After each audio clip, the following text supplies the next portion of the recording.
बिस्मिल्लाहिर्रहमानिर्रहीम अस्सलाम वालेकुम ज़ैम डॉक्टर जावेद इकबाल फारूकी उस्ताद ज़मा यूट्यूब चैनल गोरे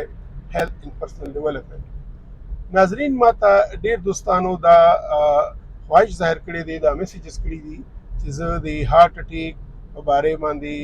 सब वीडियोस शेयर कमा नो इंशाअल्लाह अज़ीज़ रातन के रोज़ों के बाद पदी सिलसिला बांदी तफसीली वीडियोस शेयर कोमा चाहे कि बज़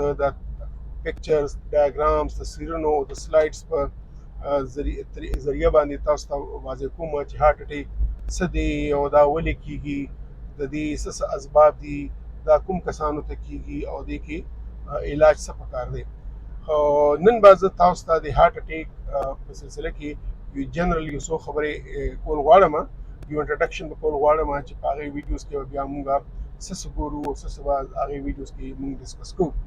नाजरीन द हार्ट अटैक چې دی دا هغې بیمارۍ ته وایي چې کومه کې د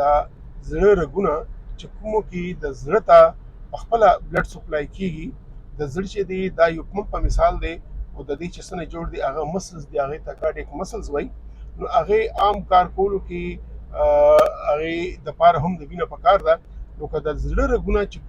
کومو کې په کومو په ذریعې باندې د زړه ته وینه رسي که هغه بند شي یا تنګ شي یا پراپرلی بلډ سپلای نه کوي نو څه کېږي چې د هغې په نتیجه کې د زړه چې کوم مسلز دي کارډیک مسلز دي نو هغه اول خو کمزوري شي او بیا خدای مکه هغوی مرګ واقع شي او دې ته وایي کارډیک اریسټ یا هارټ اټیک دا کوم کسانو ته کېږي دا هغې کسانو ته کېږي چې چا په خاندان کې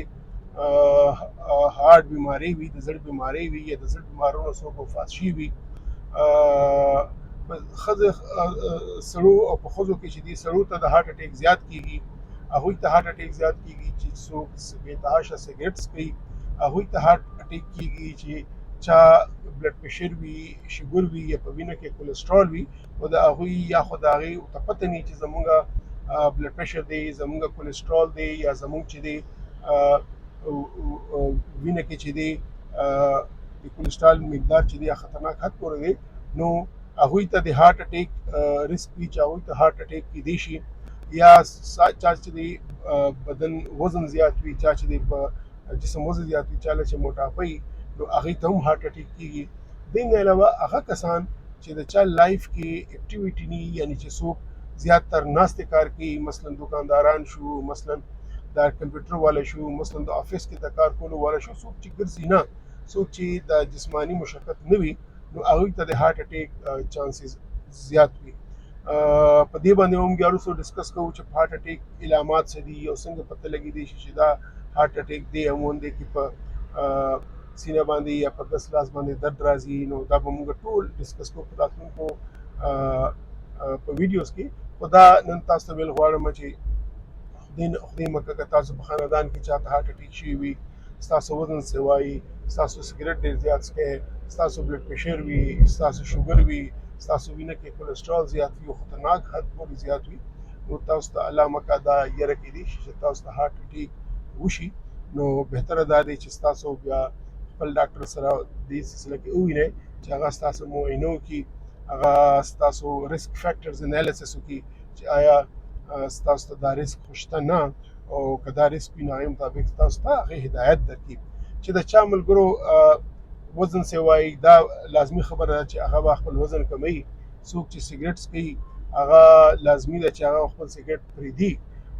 چا په خاندان کې چې فیملی هسټري وي د هارټ اټیک والا هغې ته خو څه موږ نشو کولی یا خو فیملی هسټري زموږ اختیار نه بهر ده ما چې څنګه ووایي چې سړو کې او په زنانو کې دا سړو ته دا زیات کېږي هغه هم زموږ اختیار کې نه ده چې کوم سړي دی خو هغه سړي دي خو دا دی چې کوم زموږ اختیار کې ده هغه دا دی چې موږ خپل وزن کم کړو که زموږ ته بلډ پریشر بیماری وي زموږ بلډ پریشر کنټرول وساتو که زموږ ته شوګر بیماری زموږ شوګر کنټرول وساتو که زموږ وینه کې کولیسټرول زیات وي نو هغه موږ کنټرول وساتو که موږ لایف سټایل داسې وي چې موږ زیات تر وخت چې دی په ناسته تېرېږي نو موږ خپل فزیکل اکټیویټي لکه ایکسرسایز دا شروع کړو نو انشاءالله په راتلونکو ویډیوز کې به زه دا ډسکس کوم تاسو سره چې زموږ ټارګټ څه پکار دی زموږ بلډ پریشر څومره کم کنټرول پکار دی زموږ د شوګر کنټرول کوم ټارګټ دی زموږ د کولیسټرول کوم ټارګټ دی موږ چې فزیکل اکټیویټي ایکسرسایز خبره کوو نو دا څومره پکار دی، څنګه پکار دی، او د دې هفته کې څو ورځې پکار دی، کوم قسم پکار دی، دا ټول خبره به ان شاء الله بیا مونږ ډیسکس کوو. او که چېرته مونږ ته ریسک فیکټرز وي چې دا مونږ ته دا هارت اټیک کیدی شي، نو مونږ ته نور لایف سټایل څنګه چینج کول پغواړي. نو ان شاء الله تر هغې پورې زه تاسو ته اجازه غواړم. امید دی چې مونږ دا ویډیوز دي په دې باندې به ان شاء الله مونږ کافي معلومات میلاو شي، او مونږ به ان شاء الله ورځې خپل تور کوشش کوو چې مونږ د دې بیمارۍ نه ځان بچ کړو. باقي ژوند مرګ د خدای په لاس کې دی، هغې کې زموږ اختیار نشته. د ژوند کوالټي، د ژوند چې کوم زموږ د هغې مشکلات دي هغه مونږ لازمي کولی شو. ان شاء الله میلاویږو به په راتلونکو ویډیوز کې. تر هغې پورې اجازه غواړم. ان شاء الله العزیز ډېر ژر به مونږ په هغې ویډیوز کې ملاقات کوو. خداحافظ.